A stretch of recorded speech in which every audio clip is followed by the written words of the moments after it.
We need to have a conversation about is what is it going to mean for the future of our country, our national security, and the incoming Trump administration if we have a bunch of technocrats who are also essentially welfare queens because their companies are receiving government subsidies and they want to take over our defense industry. So now that Elon Musk has bought himself a president, we're starting to see some fractures in the right between the kind of what I think of as the diehard MAGA extremists and the kind of oligarchs, the billionaires that have a financial interest in it. And Laura Loomer is one of those former categories, these kind of foaming at the mouth, hysterical, conspiracy theorist, full of baloney characters who recently has been saying things like, well, geez, maybe it's not a good idea to have billionaires in a position where they can buy our government. And Kyle Kulinski talks about this on a recent post.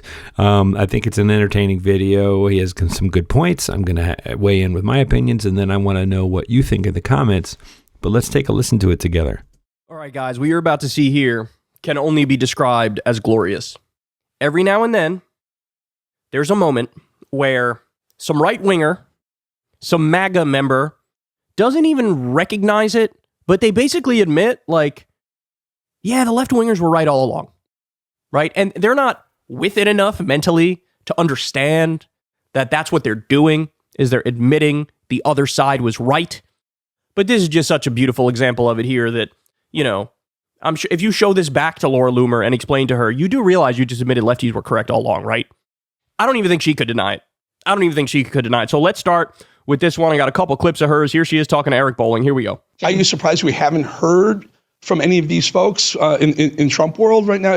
Steve, these people are on Fox a lot. Stephen's a good friend of mine. Stephen Miller used to come on my show once every week or two or so. But I'm very close. And I text them and ominously, I haven't heard back. So I'm not sure where they are. Is it possible they've been told to stand down? Well, I think that this is the problem. This is the problem when you allow for a billionaire to make a $200 million donation. And so maybe we really do need to have campaign finance regulations in this country. Say it one more time. Say it louder for everybody in the back. Tee-hee-hee. The core of left-wing politics since day one actually is completely true. Tee-hee-hee. Oh, would you look at that? Oh, would you look at that? In other words, the core issue is not any of the horse shit that people on the right like to pretend is the core issue. Usually they go to immigration first and foremost, right? Immigrants are the reason your life sucks. Immigrants are screwing you over. Trans people are screwing you over. This is the core of right-wing politics in the year 2025. Happy New Year, everybody. In the year 2025, right? But guess what? This is a sly admission. Maybe the actual core of the problem is robber baron billionaires controlling our entire political system and rigging it in favor of them and against you. Huh. You don't say. Interesting, Laura. Is it possible they've been told to stand down? Well, I think that this is the problem. This is the problem when you allow for a billionaire to make a $200 million donation. And so maybe we really do need to have campaign finance regulations in this country. I mean, essentially what is happening, and I love President Trump. I'm not saying that President Trump is bought and paid for, but oh my God, I love it. Oh my God, laser it in my brain. Yes. I'm not saying Trump is a sellout. I'm not saying Trump is bought and paid for, but hit me with it one more. But hit me with that but one more time. That is the biggest but. I won't make any more jokes, but there are many I could make. Here we go. Let's keep going. It sounds like people are scared of crossing the king of the world, Elon Musk, the monarch, okay? Nobody wants to cross this guy, the richest man in the world who controls access to social media, the digital town square, and is now basically has everybody in a codependent, abusive relationship like they're a bunch of junkies because he's been able to monetize the platform so that all the conservatives using his platform are are essentially addicted. They're a bunch of addicts now, addicted to social media because their voices were silenced for so long. And it's like cutting a junkie off cold turkey. Okay, you're going to go crazy and you're going to have withdrawals. And he understands now that he's created this codependent junkie versus supplier relationship where if you question or if you try to criticize Elon Musk, you will be demonetized. Wow. Hey, by the way, Laura and everybody else on the right, where the hell were you when it was the night of the long knives for journalists who were critical of Elon when he bought the platform early on? Where were you to defend Ken Klippenstein when he got banned for sharing the J.D. Vance dossier, which is incredibly analogous to what happened under Jack when the Hunter Biden laptop story, when that was censored? Right, but you know what's really fabulous about it is there's no irony, right? They don't realize their own hypocrisy. They're completely, genuinely, honestly unaware of how hypocritical it all is. Completely and utterly 100% analogous. You have Ken Klippenstein release the J.D. Vance dossier. Elon drops the hammer on him. Fucking crickets on the right, or outright support for Elon Musk and what he did. How about when Elon banned the Elon Jet account, which was not doxing because it was all publicly available information. He banned that. And how about when he banned all the journalists who reported on the fight between the Elon Jet account and Elon himself? Where were you then? Where were you then? So when Elon's banning the people you guys don't like, www.shh.com, right? But when oh my God, look, now he's banning Groypers, the Nick Fuentes followers. And is he banning them because they're flat out pro-Nazi? No, they've always been pro-Nazi. That was fine. He would even signal boost some outright Nazi content on Twitter. The reason he banned him is because they disagreed with him on the H-1B visas. They crossed him. And Laura lost her verification check. Others on the right, critical of Elon, lost their verification check, lost their ability to monetize on X. Well, what do you know? Turns out the lefties were right all along. Turns out the lefties were correct all along, but we're not done yet. We got more Laura Loomer, more admissions that turns out the left is actually right about everything. And what we need to have a conversation about is what is it going to mean for the future of our country, our national security, and the incoming Trump administration if we have a bunch of technocrats who are also essentially welfare queens because their companies are receiving government subsidies and they want to take over our defense industry. I'm low-key convinced that a bunch of right-wingers on Twitter now, after seeing Elon burn everybody and burn the country, now they're like plagiarizing the stuff I say, right? Who was the first one to call Elon Musk a welfare queen? Who was the first one to call him an immigrant, welfare queen, robber baron, and call for his deportation? Who led that charge? I was doing it before it was cool. I was doing it before it was popular. I was doing it and screaming at an angry horde and mob that wanted to behead me for telling the truth. Now all the Johnny-come-latelys are like, you know what? Turns out this guy's a welfare queen. Oh, is he? Is he? If only there was somebody to point it out beforehand and tell you the truth a long time ago. In other videos, we have a conversation about why does Elon Musk need to buy the government, right? And does it have anything to do with his desire to colonize Mars and the $1 trillion price tag on that? And you say, well, couldn't he just use his own money to forward his own projects like going to Mars? And you go, yeah, but wouldn't it be nice if he didn't have to spend his own money, if he could spend all of our taxpayer money? Only, right? If only. God, unbelievable, these people. Just fucking put it in all of your Twitter bios. Just put it. Kyle Kulinski was right about Elon Musk. Just write it. Just admit it. Just admit it. Welfare queens because their companies are receiving government subsidies and they want to take over our defense industry. If you have a bunch of tech bros with billions of dollars and direct unfettered access to the vice president and the president of the United States, and then they are also, very cordial with our adversaries, as in China and Iran. We've seen that Elon Musk is having these meetings off the books with Iranian officials, with Chinese officials. What does that mean for us and the future of our constitutional republic? Okay, hang on. What does that mean? What does that mean for us and the future of our country? By the way, there have been so many flaming red flags.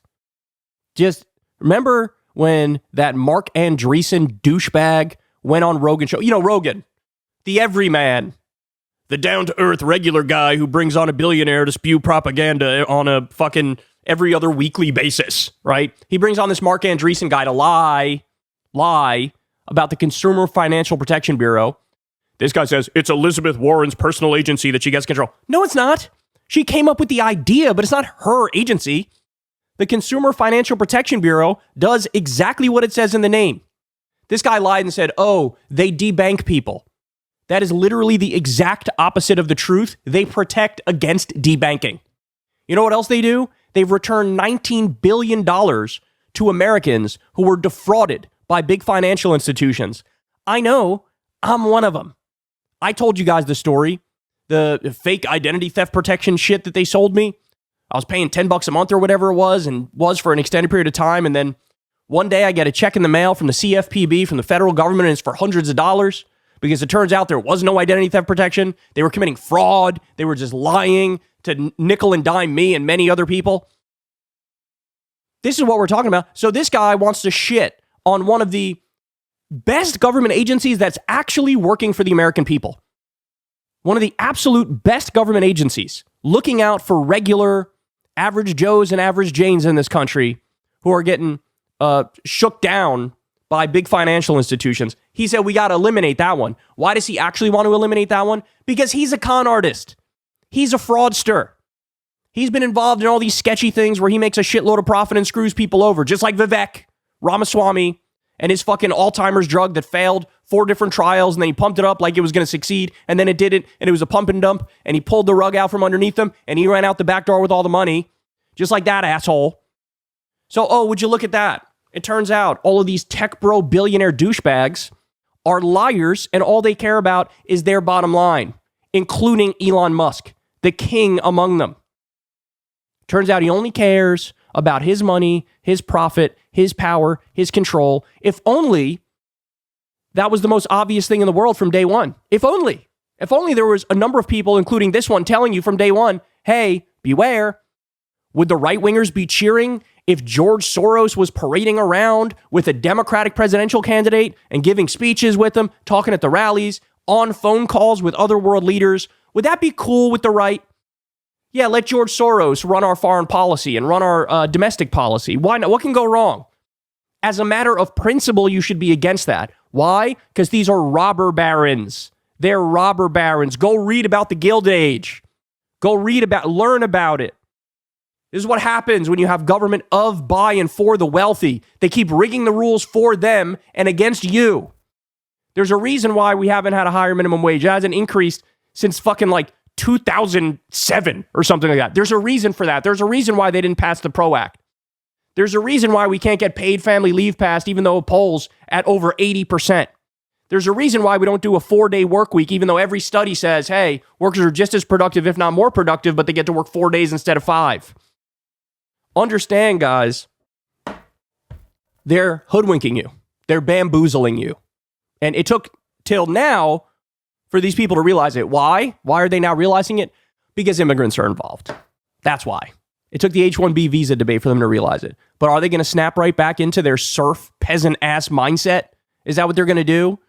And will based Elon be a Chad again in a few weeks when he ends up saying something that triggers the libs? You tell me. Because what I've seen to this point, both with Trump and with Elon, is despite any disagreements, eventually they all fucking fall in line.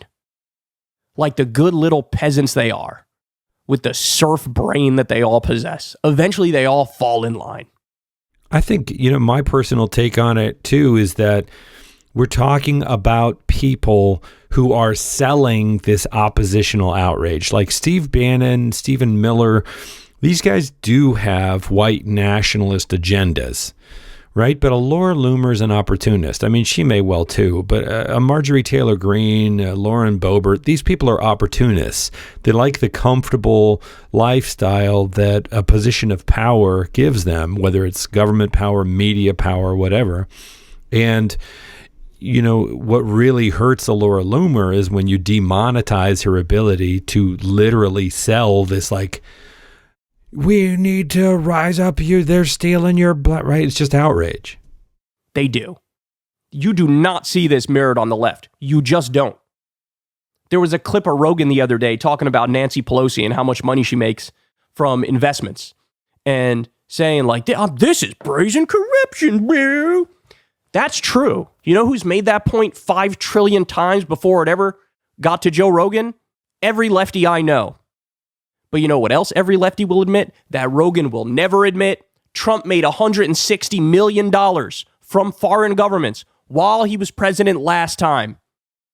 The most brazenly corrupt president we've ever seen. And he hasn't said a fucking peep about that. Because he's okay with corruption and okay with robber barons as long as they're MAGA, as long as they're Republicans. Then it doesn't count.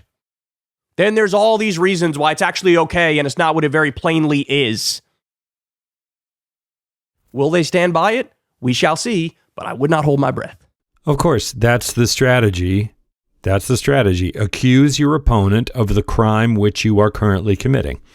It is sort of smugly satisfying to hear someone like Loomer finally speak like human English and be like, maybe this isn't such a great idea to let the rich just buy our government and do what they want. And they're saying that now because it's affecting their bottom line. Let me know what you think in the comments.